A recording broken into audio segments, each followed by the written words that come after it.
All right, guys, welcome. Good morning. Good morning. It's 7 a.m. here in Melbourne. I appreciate you guys joining me for a new episode of Submission Radio Morning After. Got the coffee here. I'm Dennis Shkaratov. My hair looks fucked. You know, this is what happens sometimes. I'm not dying from AIDS. This is what happens sometimes. Just want to quickly introduce my guests, but before I do, quick reminder, if you guys want to help the channel, you guys can subscribe right now. You can join. You can be a member. And that really, really helps keep the channel going. And, of course, I appreciate all the members. My boy Lazy Bed, MMA DJ, Serenity now. What I love about these guys is they support channels all across the MMA world. And Submission Radio is one of them. I appreciate you guys joining me. I see people in the chat. And, of course, throw in your questions as we go. It's not the craziest week in combat sports, but there is a lot going on. I want to introduce my first guest to you. You know him as the Hot Take Kid himself from MMA Fighting. Killing the game. He joins me here as we react to some craziness. There is some craziness, Jed, to talk about. Yeah, man. Wild things happen. Not like super important for some of them, but I don't know, the whole Brian Ortega saga, Zhang Mingyang, almost, and now here we are. My guy, Sergey Pavlovich, just classic, terrible decision heavyweight win. Decent little night of fights, or I guess morning of fights. What time were the fights for you yesterday, Dennis? Like, when were you up to watch those? They were like, it's actually so good here. It's like early in the morning, you just get it done. Actually, no. It was actually at nighttime, but I liked it. I was like, this is nice. Because usually they're Sunday, morning, afternoon, like you lose your whole day. I didn't mind it, but I know how people were like, what time was it for you guys? Was it like 3 in the morning, 2 in the morning? So they started at 3 a.m. God damn. And the main card started at 6. So I got up for the main card. And I've seen most of the prelims at this point. Well, I'll tell you, man, I mentioned it's crazy as well because this weekend, our guy, and I want to introduce him here as well, MTV Zone, Ben Davis is headed over. Look at this man right here, headed over MTV Zone. Ben Davis headed over to talk about the big Luke Rockhold. Darren Till be there to do it, to make it happen. Salt Papi, Tony Ferguson, the only man who can beat Khamzat Chimaev, Dylan Dennis. I believe he's on the card as well.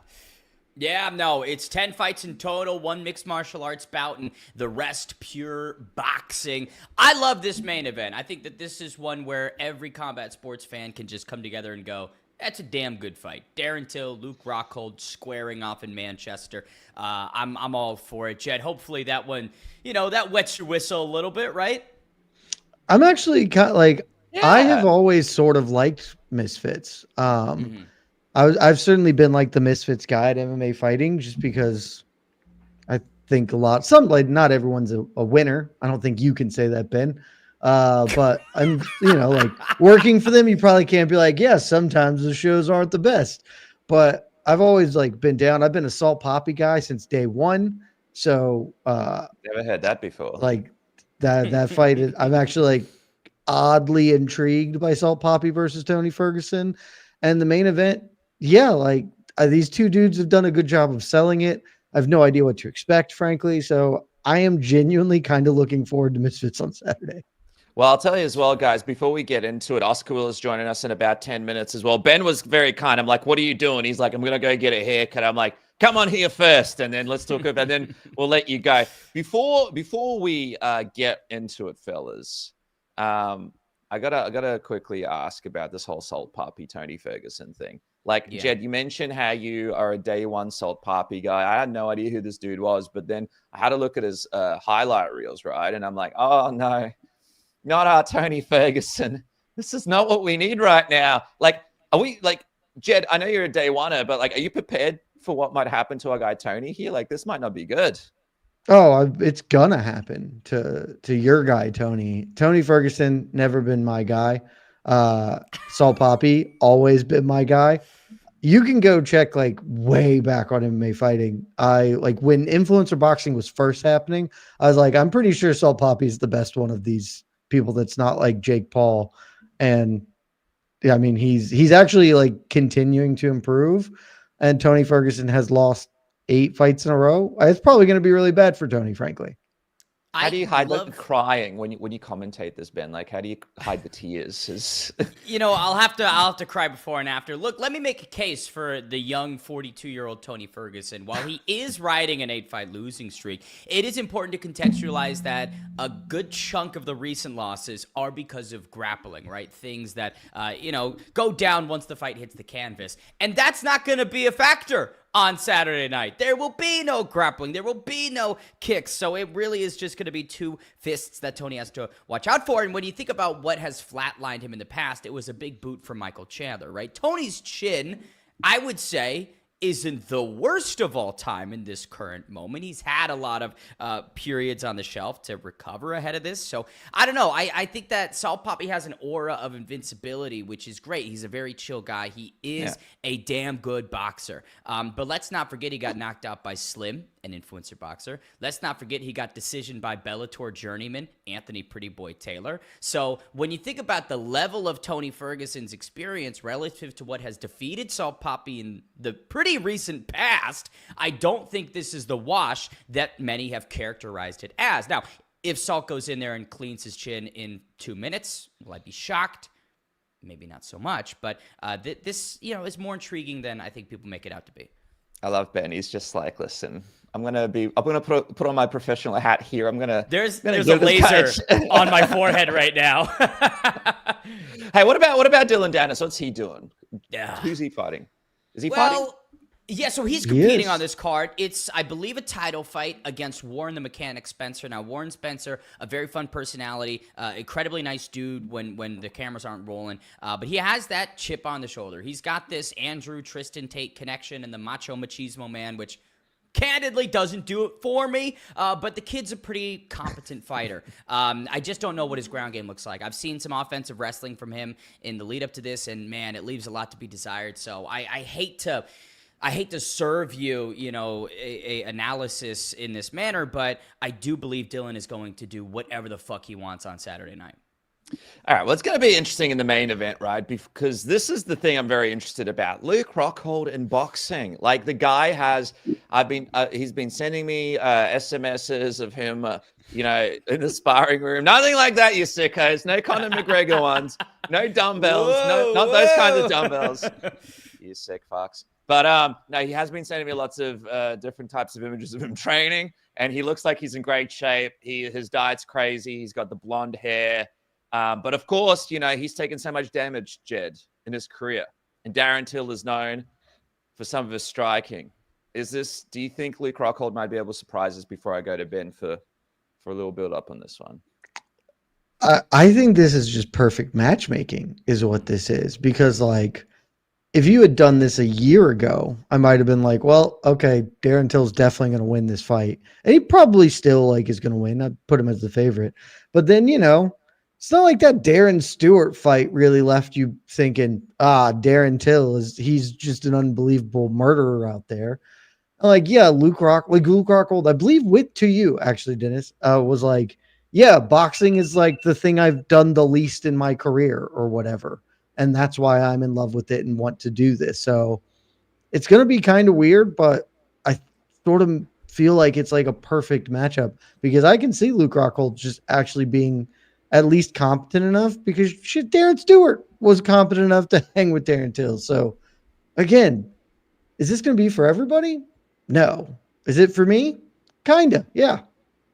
I like it. I like to see these guys. I'm like, dude, do we want to see Darren Till put up against some wrestler in the UFC, get taken down because he won't repair his knee? Or do we want him and Luke Rockhold to have a fun boxing match on a weekend where there's not much happening? This is the good way for these guys to get paid and have fun. Ben, what is your take on Darren Till, man? He's in this weird spot in his career, right? He's 32 years old. He's got this reoccurring knee problem that I'm not sure he's gotten fixed, but until he gets that fixed, he can't really, I suppose, compete in MMA because it's just going to keep letting him down. But at the same time, he's looked good. He's dangerous. He's young. He saw a lot of stardom early, and I think maybe that messed him up a little bit, but he looks like he's taking things a little bit more seriously now. What weight are these guys fighting at? Ooh, that's a fantastic question. I want to say 190. I think there's a belt on the line. I should know this one. A belt? You caught me slipping. Yes, the Sorry. Bridgerweight title, so 190 pounds, I think is what it'll be contested at, right? A bit above where Till competed in his mixed martial arts career, same with Rockhold, but I wouldn't say anything too crazy. What I love about Darren Till is he is kind of just doing whatever the heck he wants at this point in his career. You know, he's built up enough, I'd say, goodwill and flexibility to do what he wants, and right now it's boxing. And with a big win over Luke Rockhold, you could start making the conversation that a Jake Paul, a Tommy Fury, you know, bring that one back, a KSI fight could be right there, you know, which, yeah, we've said that a lot. But Luke Rockhold, let's get into this. I like Luke Rockhold in this spot because he's had the matchup with Joe Schilling last year in Karate Combat. Before that, Yeah, he took him out. It's good. Pat Downey in submission, grappling, submission underground. I don't know what it was, but he's just kind of like roaming around the combat sports landscape, uncovering stones. And I like to see that from a guy in Rockhold who, you know, isn't the youngest, of course, at 40 or 41. But I don't know. I think the whole durability issues with Rockhold is overblown, right? When you're taking shots from Romero, you're taking shots from Blachowicz at 205. Sure, you're probably, and you're defensively a bit irresponsible, right? Sure, you're not going to be able to last that long. And like, you know, Jed mentioned with Till and Stewart, it's not like Darren was this buzzsaw that just kept flooring him repeatedly and was winning every single exchange. It was a back and forth fight. And no disrespect to the dentist, but he never achieved the same levels that a guy like Luke Rockhold did. So kind of the same point I made with Tony Ferguson's strength of schedule and where he was at relative to Saul Poppy's competition. This is the hardest fight for Darren Till, in my opinion, that he's had in boxing. So, you know, I think for Misfits, this is what people want, is step-ups after step-ups, and that's what we're delivering. And, you know what, fuck it, we'll put a belt on it. Why not? I love it, man. Hey, before I let you go, I just want to quickly get your thoughts. What was this takeaway for you from UFC China? Any takeaways? Anything that you liked, disliked? I'd taken a gummy at about 11:30 p.m. AZ time, and it hit in right before the Charles Johnson and Loner Kavanaugh fight. And so I thought I was hallucinating.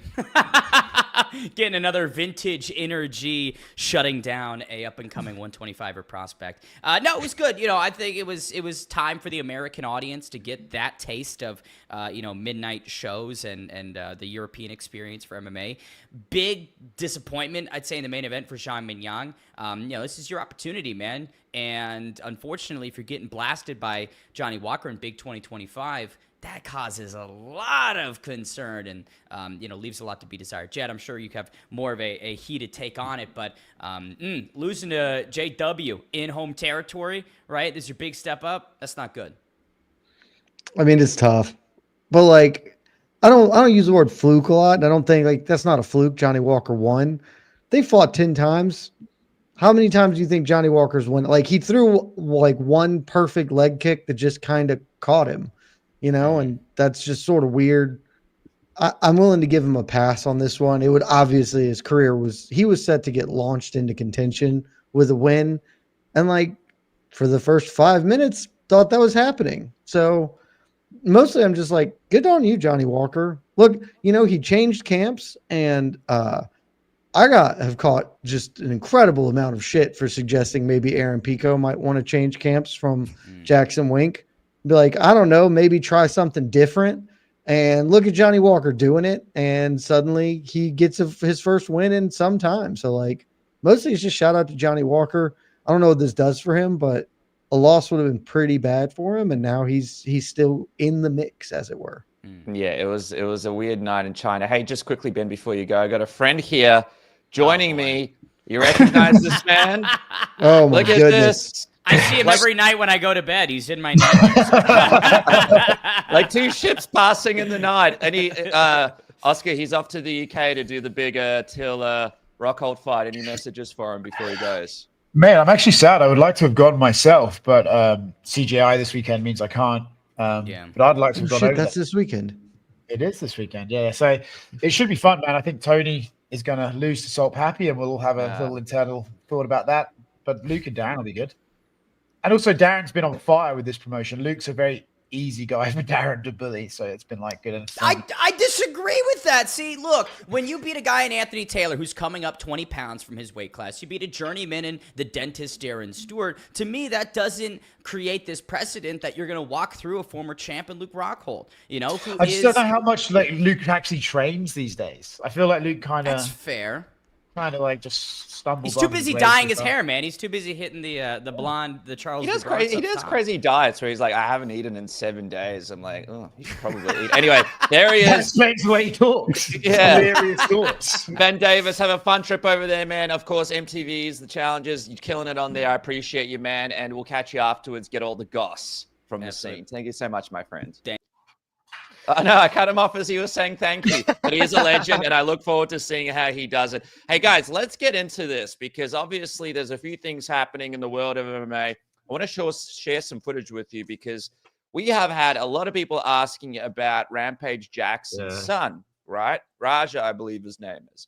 And for those that don't realize, he was basically in some kind of backyard pro wrestling organization. The guy crushed a can over his head and then kind of cracked it at him because he didn't sell. And selling is when you get hit, you got to kind of act like you got hit. Anyway, apparently the can hurt. Raja was pissed off, and it was time for some receipts. Unfortunately, this is what actually happened. Have a look at this.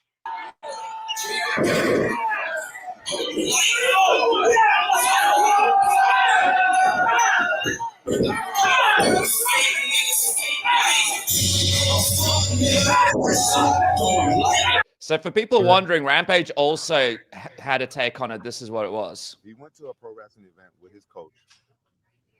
Those pro wrestlers, they be just as crazy as MMA guys, right? The pro wrestling guy don't know my son. And he hit him over the head with like a can or a beer can or a bottle or something. And my son didn't know it didn't know it was coming. Didn't know. They didn't tell my son. And he hit my son over the head. I guess he thought my son was a pro wrestler or something. And Roger didn't react, but Roger didn't fight though. He didn't do anything because I told Roger not to get punched, but still nigga hit my son over the head. And then he asked my son, "You ain't gonna sell it when you in pro wrestling?" So this motherfucker that hit my son is stupid. So in order for me not to go to fucking jail, I gotta talk to his coach. All right, well, I think there's more that needs to be done than just speaking to coaches.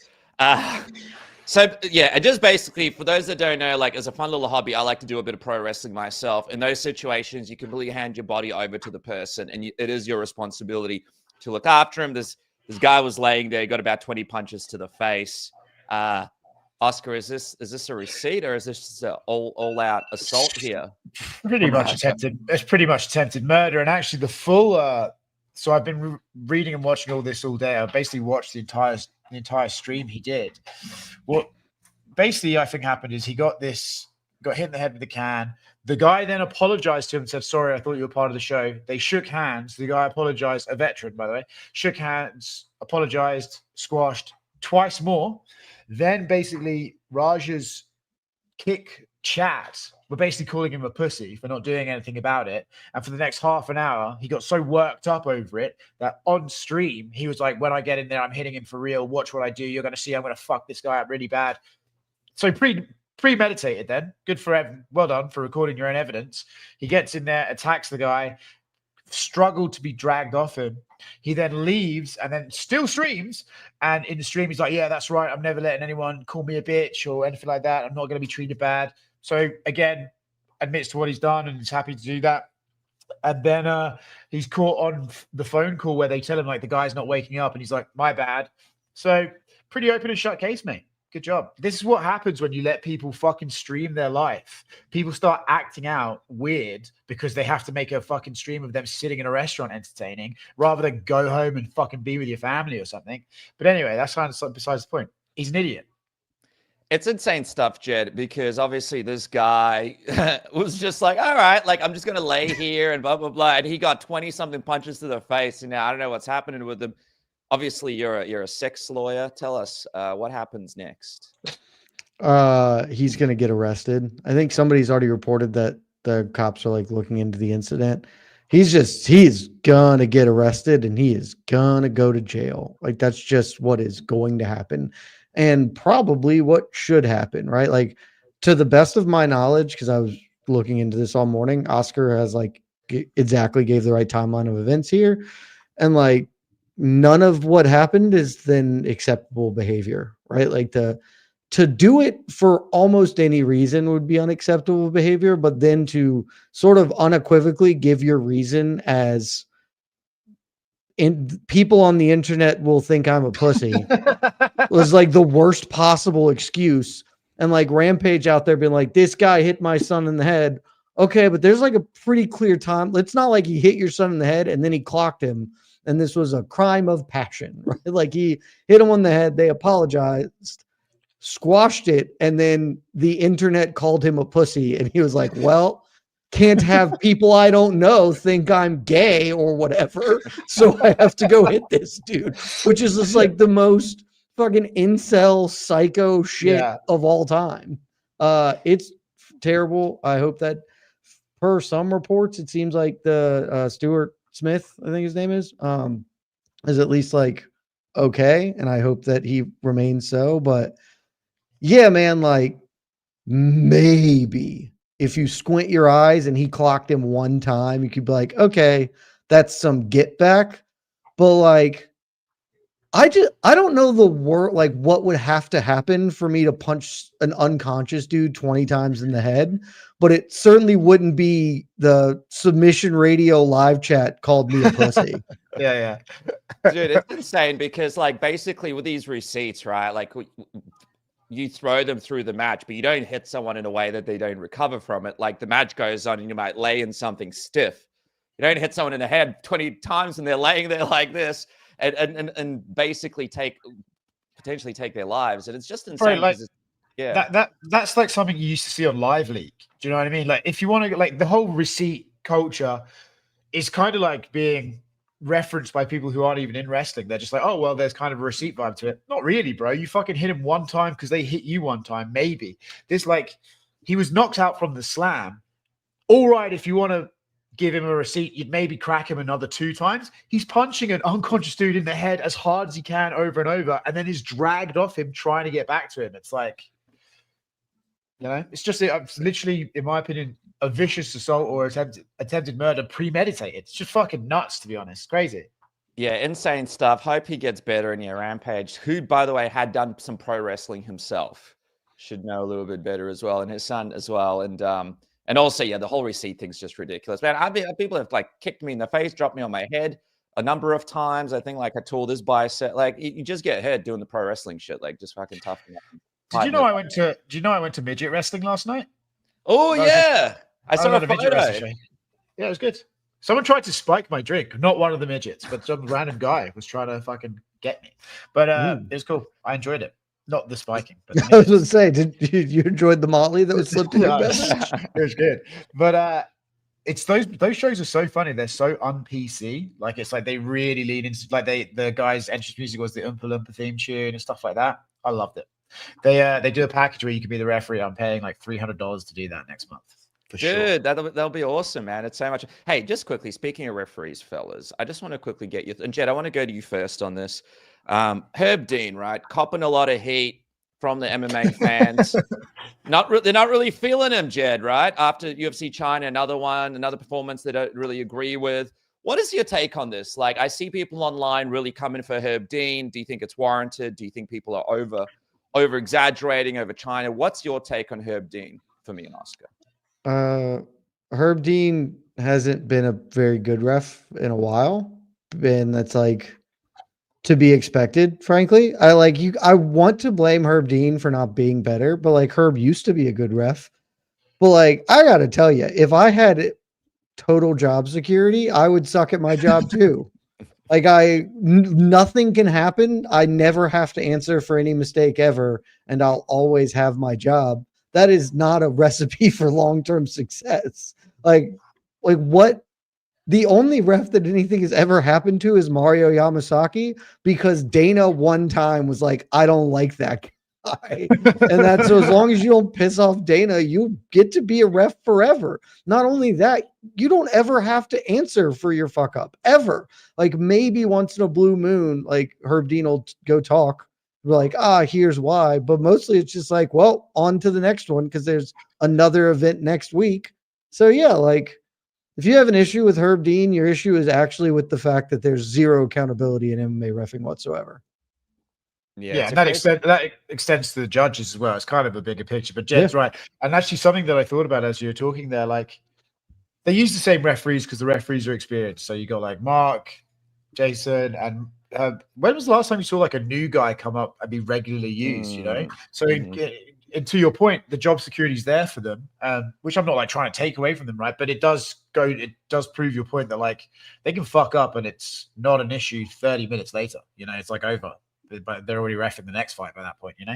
So, yeah, it's kind of, yeah. I wonder when the last time, like, you know, like when the last time they went to a refresher course or something like that. I wonder if they even have to do that. I'm sure they don't, but that might maybe something to look into. It's just the inconsistency that's the thing, right? They're just like all over the place sometimes. Yeah, there's just like no real kind of like, oh, this guy gave him a call if he did something wrong. Like, for example, do you think someone called Herb Dean after he dropped the people's elbow? Have a look at this. Look at this. Boom! Nailed it. All right there. Can you look?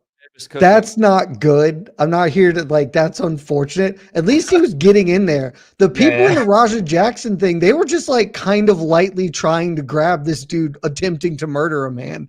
Like throw your body in there. Maybe you hit the guy, but at least Herb was preventing something. Yeah, I love Herb. When he tries to run, it's just me, at the buffet line after a diet. Just get out of my way, old bitch. It's time for me to get to the cheesecake. Hey, speaking of cheesecake, fellas, what about what a transition. What about Cheesecakes himself, Aljo? Got a nice ass. Picked up a win in China. Strong. What do you guys make of this, right? So here we go. He fights Brian Ortega. Ortega looks like he's basically dead in the fight. Picks up this win. But now looks like Roger Jackson just saw him. Yeah, he fucking murdered. Yeah. Nice. What he wants a title shot. He's calling out the champ. Oscar, what do you make of Aljo trying to turn this win in China into a potential title fight?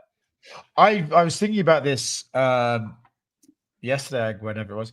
I feel like Aljamain's one of the most unlucky guys in MMA. Like it's like he's always set up to like have his moment, and something just kind of takes it away, right? The knee with Yan got the title that way. I felt like the Movzar fight, they kind of obviously wanted him to win because they didn't really want Movzar in the title picture, and he didn't get that decision. And then Ortega, right? Big name, like top guy. Then the weight thing, zombie Ortega comes out, and then the performance itself was not necessarily like a dominating performance. So it's like it's right there, but he never sort of gets it across the line. He makes a good point that he's done realistically a lot in this sport, and for a period there, they were talking about him as the best ever bantamweight, right? So in that scenario, usually those guys do get opportunities a bit easier, but I think it's not really a secret that they don't love him over there, So I feel like he's just not really been able to grab an opportunity and get it just yet. But if Volkanovski is as active as he wants to be, I could see maybe they just need someone he could go in there. I don't know if they would love Aljamain to have a belt again, to be honest with you. But that's not this now. I just think it's like pretty obvious, It'd be interesting. He's got a fucked up elbow now as well. So I wonder how long he'd be out there for. But like Jed, I mean, we've got a few people here waiting to fight for the belt. You got Mosa, you got him, you got who else do it? Murphy, you got potentially Silva if he beats Lopez. Who do you actually think is the toughest fight for Volk if you have to choose between those for Jed? Probably Lerone Murphy, but I've been a big John Silva guy since Contender Series, and like if John Silva goes and just dusts up Diego Lopez, then I'm gonna say that Volk is in huge trouble there. But I think Murphy Murphy's really good. I don't particularly care for Lerone Murphy, but I've never said that he is not like a really talented, good fighter. And like the truth is everyone's a tough fight for Volkanovski now. He is not at his A game anymore. He is past his prime, and the true greats, and Volkanovski is a true great, they're able to keep winning years after their peak.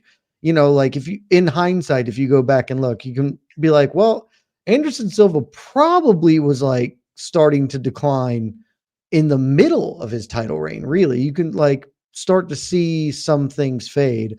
I think Volk is obviously in decline. He's older, you know, and it's tough at 145. So every challenger, other than like Yair Rodriguez, who he already dummied and is not like at the peak anymore either, they're all going to bring something different and tough for him.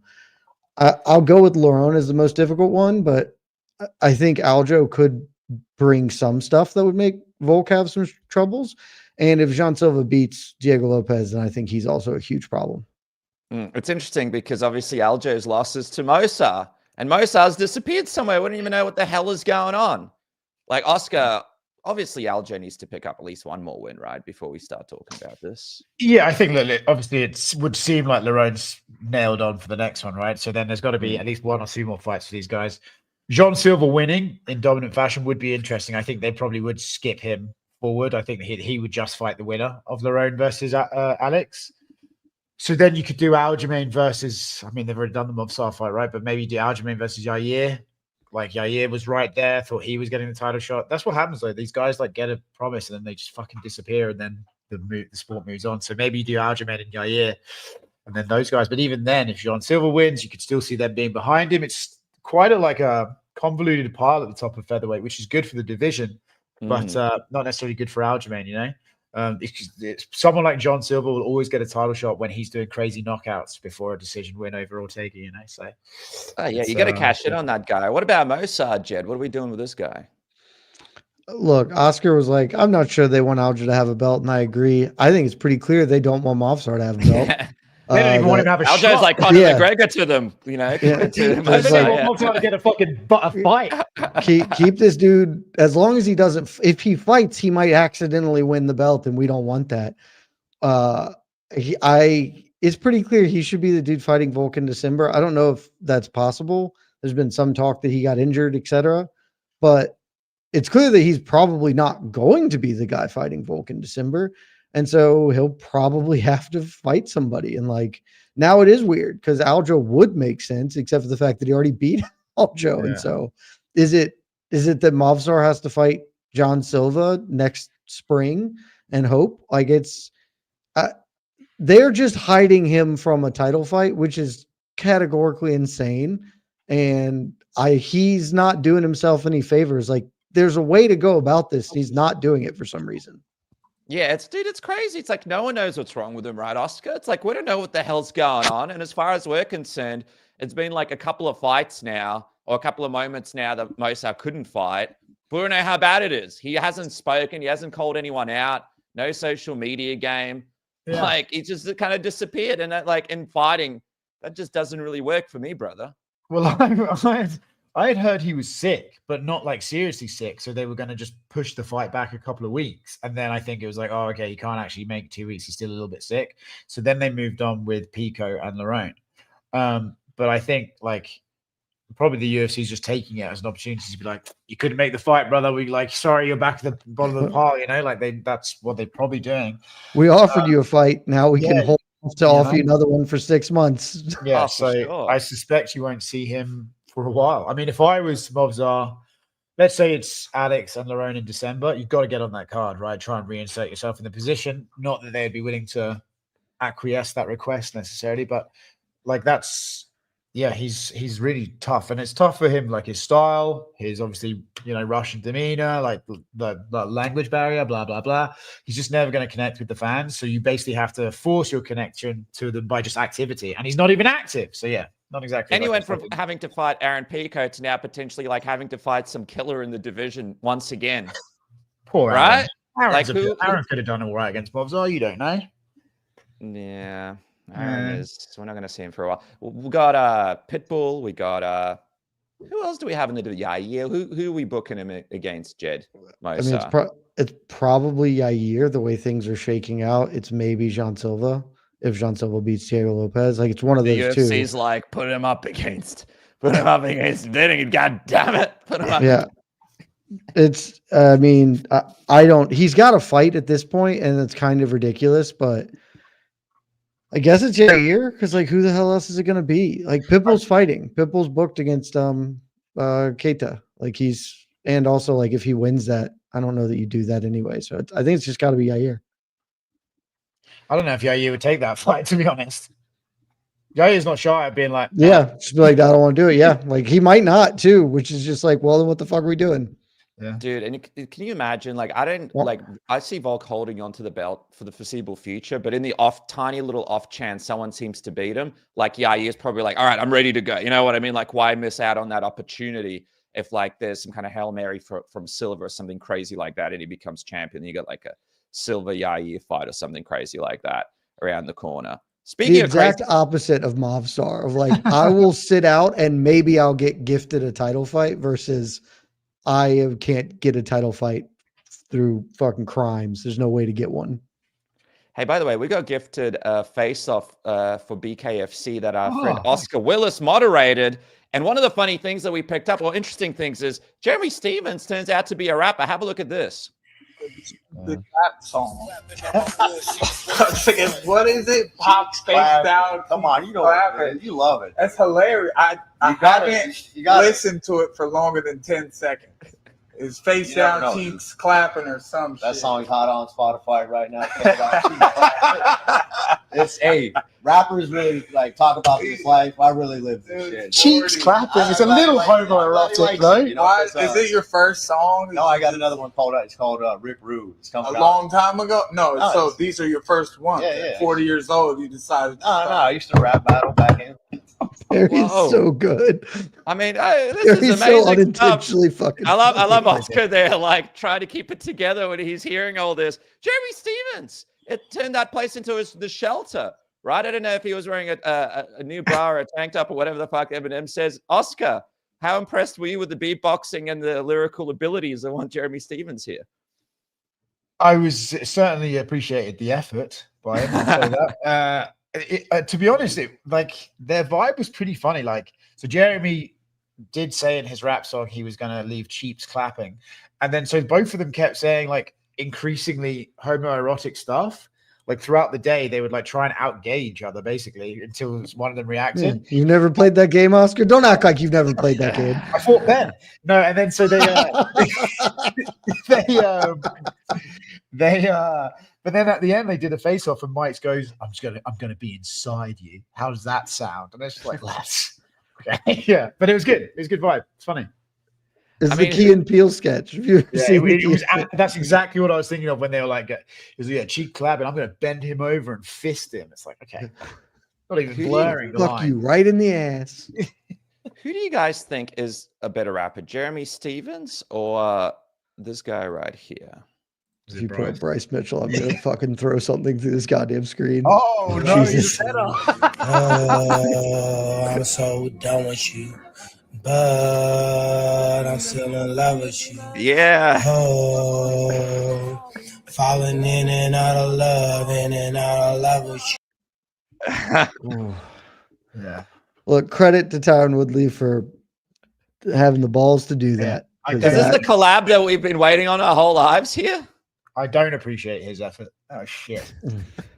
you know, Tyrone's an interesting guy, right? Like for someone who had this brilliant championship run he has, apart from Ronda Rousey, I don't know anyone else who is like as forgotten and like disrespected as Tyrone is now. Like who like has no legacy for it despite what they achieved. You know, it's crazy. Like never people don't talk about him, people don't think about him. He got beat by Jake Paul twice. Yeah. Like it's just like every step, it's just like he's been pushed to the side, you know. Just wanted to rag on Tyron Woodley for a No. second. There. he was, at least Ronda was loved in her time. People still didn't like Tyron when he had the belt. And like his career was also kind of weird, right? Like the Stephen Thompson like pair of fights were just real weird, and people never got over him doing that and then like calling out Nate Diaz.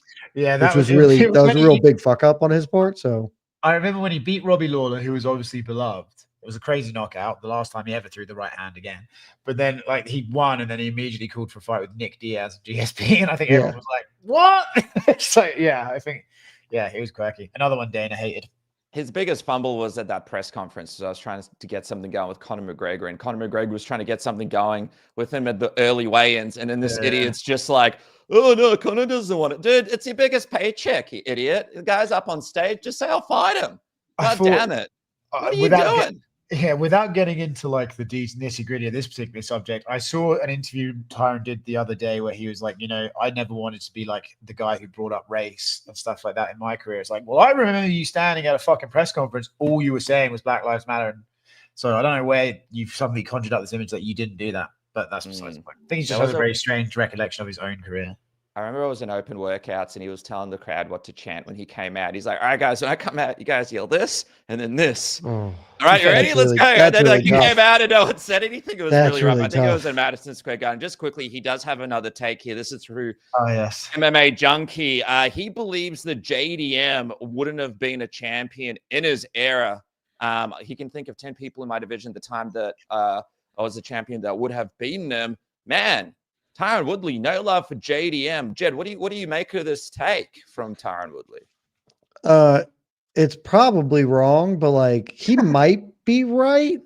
The like wouldn't be a champion in my era is really tough with a guy like Jack who literally just won the belt. I think Jack is very good, but I don't. It's entirely possible Jack loses 5 fights in a row. Like I just have no concept because he had been having some really great performances, but he had been having some tough ones, then was out for a year and suddenly looked unbelievable against Bilal Muhammad.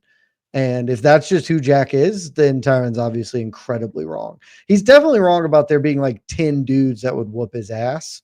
But like you could convince me that if you transport this exact Jack Della back, what is that, like 10 years, not 8 years, that he doesn't win the belt. Yeah, because like there were a bunch of hitters in that weight class. I was just looking at the top 10 welterweights from that time. It would have been like 10 going up would be Usman, Covington, Dos Anjos, Darren Till, Masvidal, Condit, Robbie Lawler, Damian Maia, Wonderboy, and Tyron. I think Jack does bunch of hitters. Yeah, it is. But I feel like Jack does well against like a bunch of them.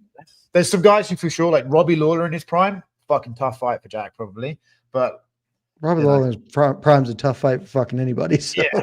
But like I think 10 people. I think maybe calm down. Yeah, 10 people feels exaggerative to some of the guys in here like Damian Maia, like Stephen Thompson, love him, and that would have been a really fun fight. But I see Jack doing pretty good there.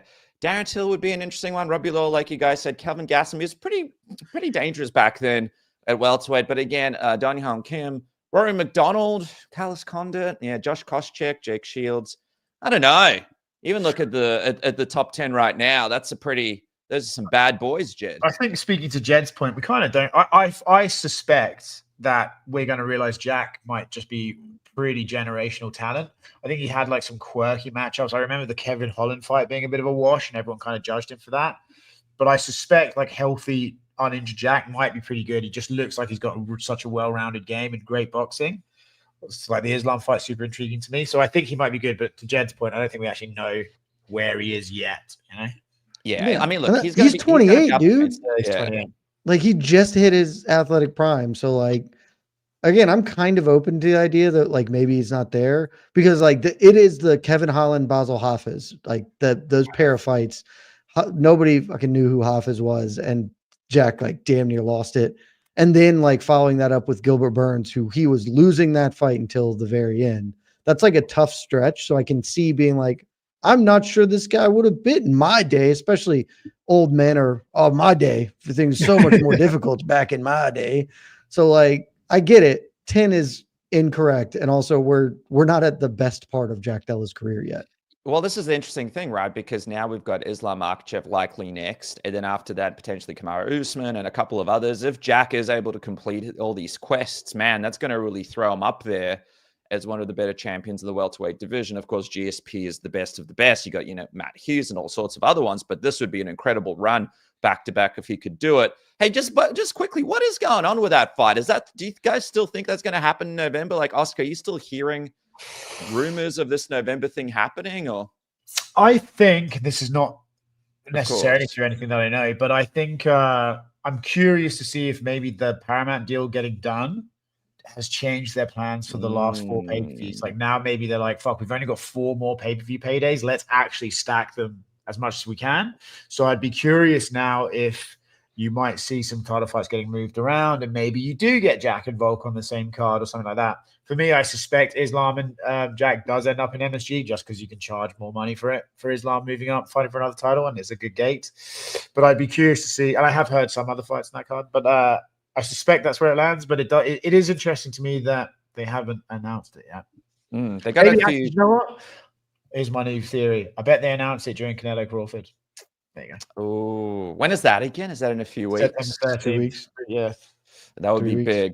That would be a bit. They got a few aces up their sleeve, Jed. We got a question here from one of the fans in Portland about Ilia Topuri's new opponent and date. We don't know anything about that, obviously, but Jed, if it was up to you, give us a timeline and an opponent. If I'm making the call, I don't know, and I have no idea if they will do this. I think it's very possible. Ilia Topuria fights Paddy Pimblett in January. It is the first numbered event of their CBS deal. You want to make a big splash. It's probably the biggest like divisional fight that can be made. If you can do it in Europe somehow, preferably in England, just because of Paddy, like that shit would be mega. So that would 100% be what I'm looking to do with them. Yeah. What about you, Oscar? What do you reckon? No, Paddy and Ilia CBS is the fight because even if you've only casually heard of MMA, chances are you've probably heard of the guy with the weird haircut, and you've probably seen Ilia knocking out Charles at this point. So it's two like very casual audience grabbers on primetime TV and on free TV. Like you may as well go for it, Give it the full media push. Yeah, you may as well just fucking hit it out of the park. So I suspect that's what we did. I saw Armin did an interview where he said he heard Ilia wants to fight in January, February. Kind of all lines up, right? And then I think as well the fact that you haven't heard I think that's about it. If it wasn't going to be, it's going to be Paddy or Gaethje, I think, depending on which one they want to go. And I just suspect they'll do Paddy because... Dude, you would just do Paddy just because, imagine the crowd. You guys could, they could lock in a huge... They could do a stadium for that one if they go to the right place, the right time. And imagine the scenery as people see it on CBS for the first time, the craziness of it. It would make the UFC look like $1 million. It would make people think, oh, whoa, this sport's a lot bigger than what we thought. And then why not use Paddy? What if he fights somebody else and loses, right? Why not That's just exactly maximize him now? Yeah. 100%. If I was betting, that's what they would do. If I was in charge, there is no question that is what we would do. Yeah, it just makes too much sense to not do it. And we'll just do Armin Hooker in the meantime. Do it. Armin needs to fight, and I'd love to see those guys mix it up. I reckon that would be really good. And I'm excited to see Dan take his time and recover. All right, as we wrap up, CGI coming up this weekend. Oscar, what can you tell us about this? It's looking hot. You going to be there? I will be there, yeah. How's Craig feeling about this one? I will say this on this, and I don't know if this is going to get me a bad reaction. Craig can be he can get the pressure can get to Craig, and he'll always text me and be like, "I'm going to kill myself today." He always does that. And so the other day, I Amazon delivered him a rope and a stool to his house. Jesus Christ, Oscar. And I was like, oh, fuck, that was actually pretty dark. So I went over there. I was like, "Did you use your present yet?" But I saw him yesterday. He got a neck tattoo. Again, questionable choice, considering he's going to be... He got a neck tattoo? I didn't even see this. Massive one yesterday. And then he also got BET, the logo for BET tattooed on him as well.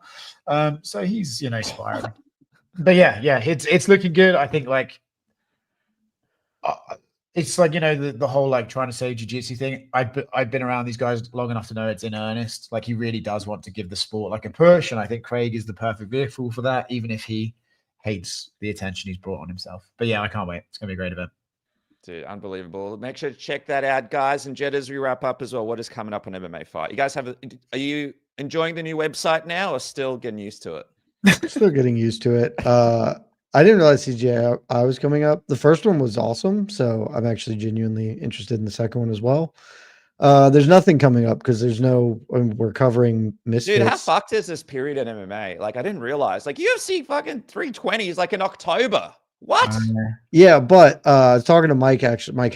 Shout out Mike Heck earlier. Apparently, we're not going back to the Apex until November, so that kind of bangs. Okay. Not for me. UFC it's down the street for me. I love it. Well, no, I guess not for you. I got the Contender Series. That keeps me going. I actually love the Contender Series until he gives 5 contracts at the end of the night, and then I also want to use the rope and the stool. But he only gave 2 the first week, so it's fine. What about They and were- you get?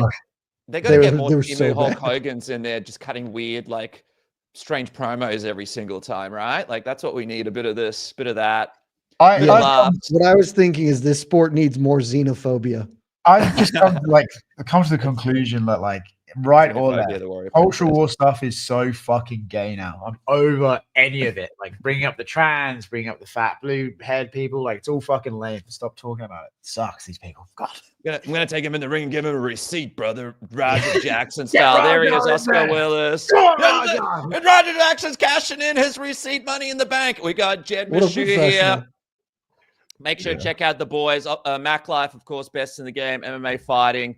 I thank you, gentlemen, for Also in joining the me. game. We're also there. We are There's in a that new game. website. New website. It's all happening. BTL, of course. I appreciate you, gentlemen. Thanks for joining me on a Sunday. That is it for another episode of Submission Radio Morning After. We'll catch you guys next time. Thanks for joining us.